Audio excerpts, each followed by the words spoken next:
Olá, pessoal, boa noite. Meu nome é Adriana Guardiano. O meu é Eliana Mozoni.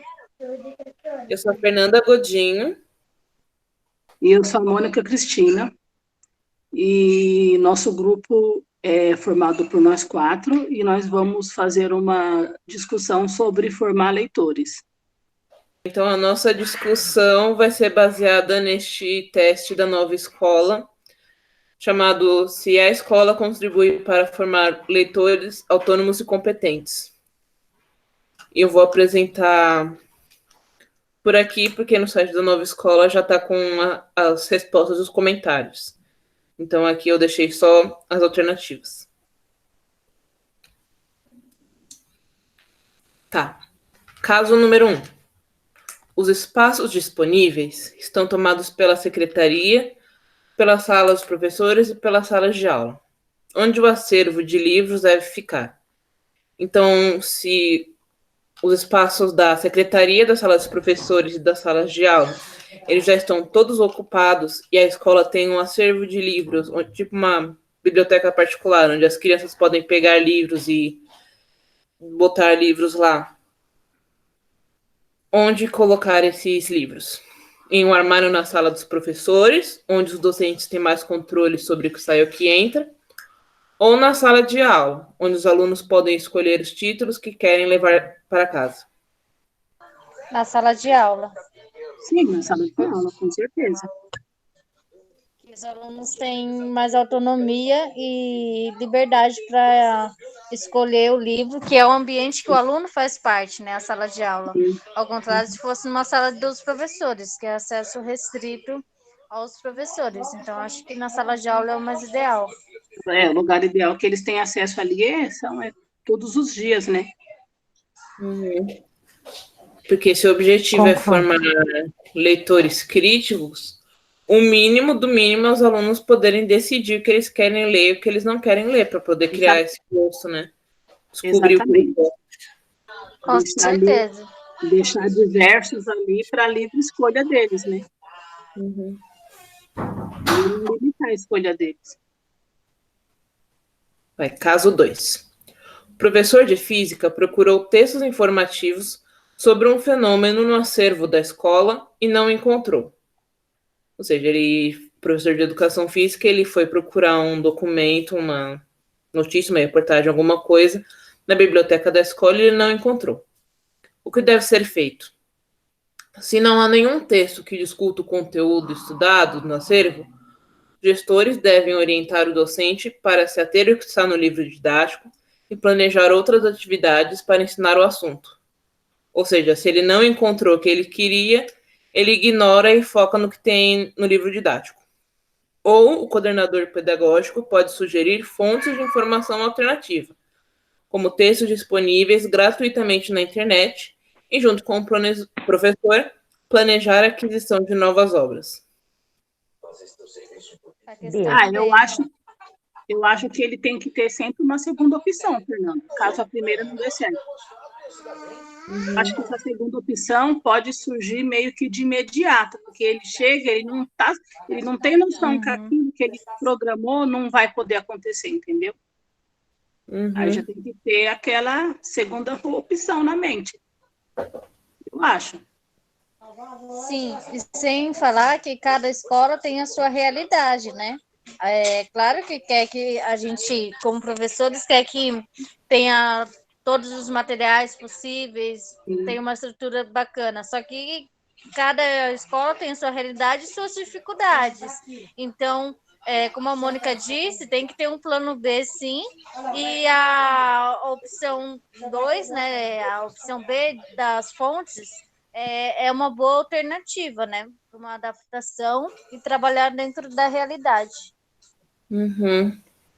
Mesmo porque também, às vezes, não está dentro do orçamento da escola, ou não foi possível fazer a aquisição naquele período, e não dá para adiar certos conteúdos para um próximo período, alguma coisa assim.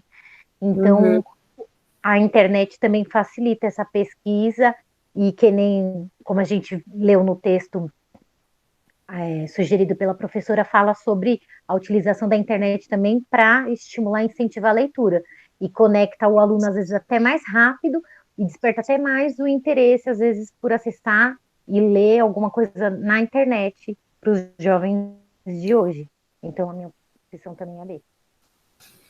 E também, se o objetivo é formar um leitor crítico, antes a gente precisa ter um professor leitor crítico, né? Então, se ele não encontrou o que ele queria ler na escola, ele tem que procurar em outras fontes para poder levar esse conhecimento para os alunos. Exatamente. Próximo. No planejamento de atividades de leitura para turmas. No planejamento de atividades de leitura para uma turma dos anos iniciais do ensino fundamental, um dos docentes defendeu que ainda não é hora de trabalhar com contos com as crianças, porque esse gênero costuma ter muitas metáforas e isso dificultaria a compreensão. Porque as crianças pequenas ainda estão na fase concreta. Eles ainda estão na fase concreta, eles não conseguem entender metáforas. Então, esse professor de ensino fundamental acha que não é uma boa hora para falar de contos. Qual é o encaminhamento mais adequado para essa questão? A. O professor está certo. Existem gêneros mais difíceis do que os outros. Por isso, é melhor que os docentes dessa etapa se atenham a escritos menos complexos, deixando os contos para os anos finais ou ensino médio. Ou, não é necessário adiar o contato dos alunos com alguns gêneros textuais. Neste caso, o que o docente precisa cuidar é escolher contos mais curtos e com linguagem menos complexa.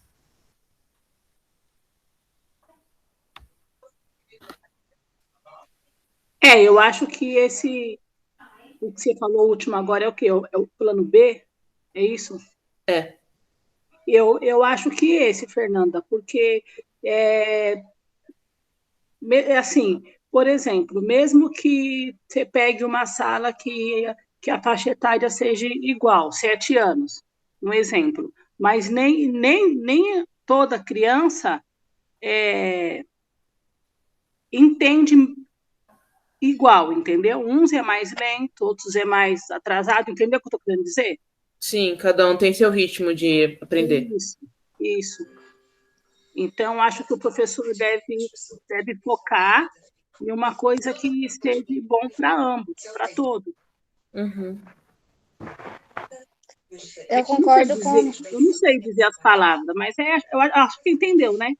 Sim, eu concordo com a Mônica, e até porque os contos faz parte da educação infantil e de todo o processo da criança, né? Desde os contos acompanham Chapeuzinho Vermelho, Três Porquinhos, por exemplo, eu não vou lembrar um específico, mas essas historinhas eu já conto para Ana Clara, ela tem 1 ano, ela não entende, óbvio, mas eu já conto para ela como forma de incentivo à leitura. É claro que quando o professor aplica isso, ele não pode esperar nos primeiros anos que a criança vai entender a metáfora, tudo o que significa. Mas sim, como incentivo à leitura e introdução mesmo. Eu concordo com o que a Mônica falou. Eu concordo também, porque já vai ser um hábito também, desde cedo, ter a leitura e treinar o processo de compreensão, porque não basta só ler o texto, né? Tem que saber compreender. Então, é o início de um processo. Então, não adianta você prorrogar, deixar para frente achando que vamos deixar só quando ele entender, porque vai ser uma construção aos poucos do conhecimento e o entendimento de cada texto, de cada gênero, né, que vai ser aplicado. Sim, porque mesmo que ele não entenda a metáfora ou talvez a moral da história, sei lá, imaginar os 3 porquinhos construindo uma casa de tijolo, uma de madeira e uma de, sei lá, de areia, para as crianças é incrível imaginar que um porquinho faria isso. Então, mesmo se elas não entenderem o real significado do texto, elas vão estar se divertindo com a leitura. Sim, com certeza. Exatamente. Vai despertar a criatividade, a imaginação, outros saberes que não uma análise da metáfora ou do gênero que está sendo lido para eles, mas outros saberes que também são importantes nessa etapa, né? Sim. Então, caso 4. Os professores dos anos finais do ensino fundamental estão reclamando que os alunos não compreendem os textos apresentados nas diferentes disciplinas. O que o coordenador pedagógico deve fazer? A.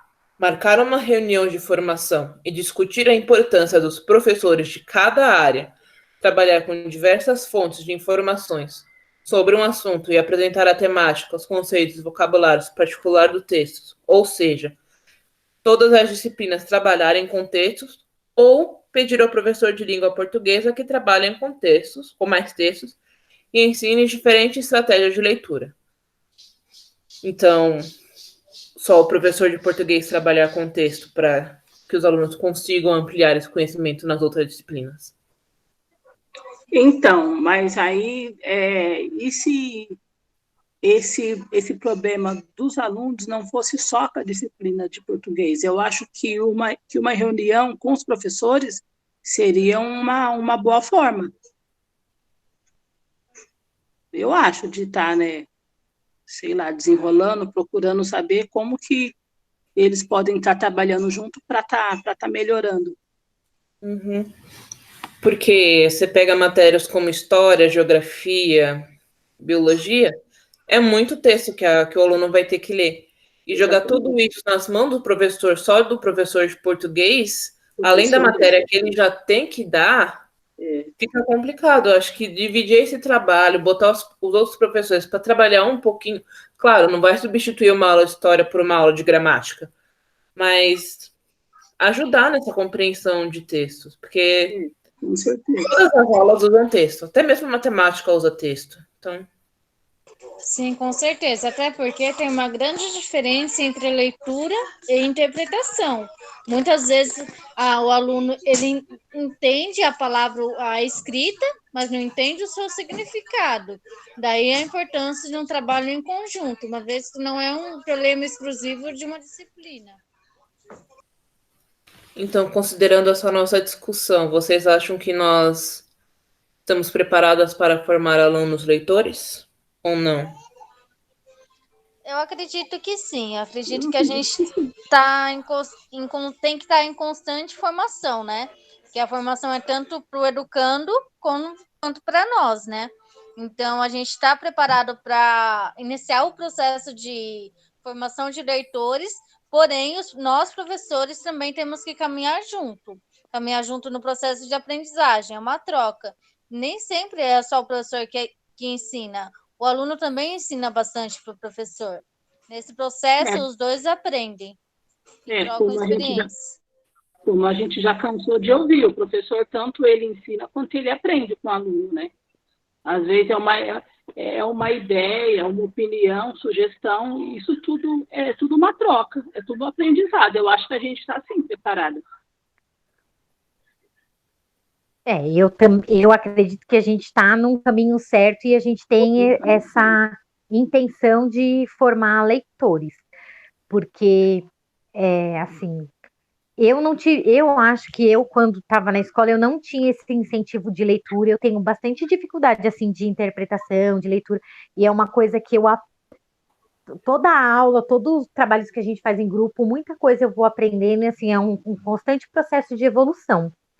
Mas eu acho que nas escolas mesmo assim, eu não vejo esse incentivo à leitura. Eles fazem algumas atividades, assim, eventos separados, sabe? Tipo assim, vamos fazer lá o livro viajante, a maleta viajante. São coisas que são, assim, vamos dizer, projetos que acontecem durante o planejamento do ano. Tipo assim, 2 meses, vamos fazer um projeto de leitura.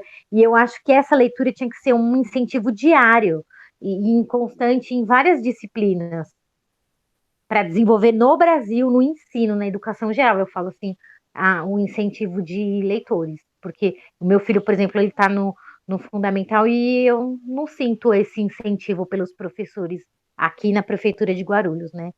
Então, assim, é uma experiência minha e eu acho que poderia ser mais, mas é que a gente, quando está em formação como professores, a gente tem aquela expectativa e aquela vontade de fazer acontecer. Então, talvez na realidade da escola isso seja um pouco mais difícil. Mas eu acho que a gente sempre está na busca para esse caminho de fazer a transformação pela leitura. Sim, sim. E você, Mônica, que também tem duas crianças na escola, você sente algum incentivo da leitura por parte da escola? Eles chegam da escola querendo ler alguma coisa ou nada?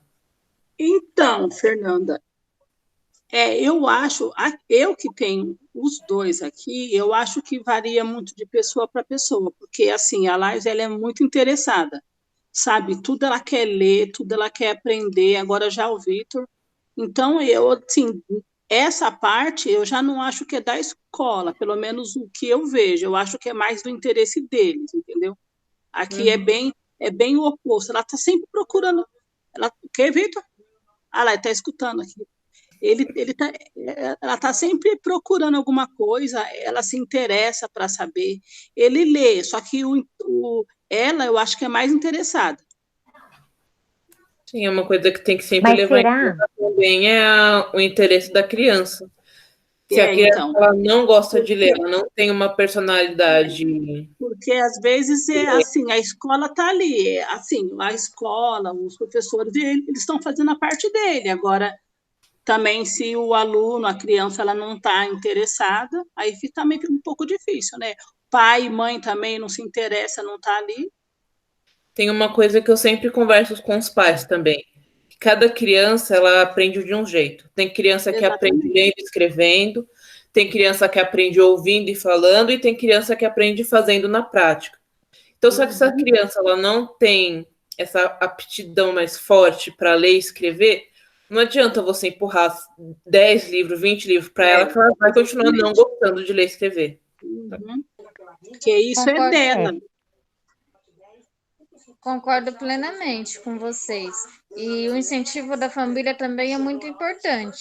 É claro que cada criança é uma criança, cada criança aprende de uma forma, mas quando se tem a família presente na escola, se tem um incentivo dentro do lar, faz toda a diferença essa parceria entre a escola e a família. E a leitura tem que ser incentivada no dia a dia, né? É claro que a gente Exatamente. nunca podemos dizer que estamos preparados, porque o mundo está em constante mudança. Quem imaginou que 2020 seria marcado por pandemia, que as aulas presenciais seriam substituídas por aulas online, inclusive para Sim. as crianças pequenas? Ninguém imaginou. Será que estávamos preparados o ano passado para a gente enfrentar o último ano da faculdade online? Certamente não. Então, a gente tem que estar sempre em constante aprendizado e nunca estaremos preparados 100%, mas estarmos disponíveis e dispostos a seguir o caminho faz toda a diferença.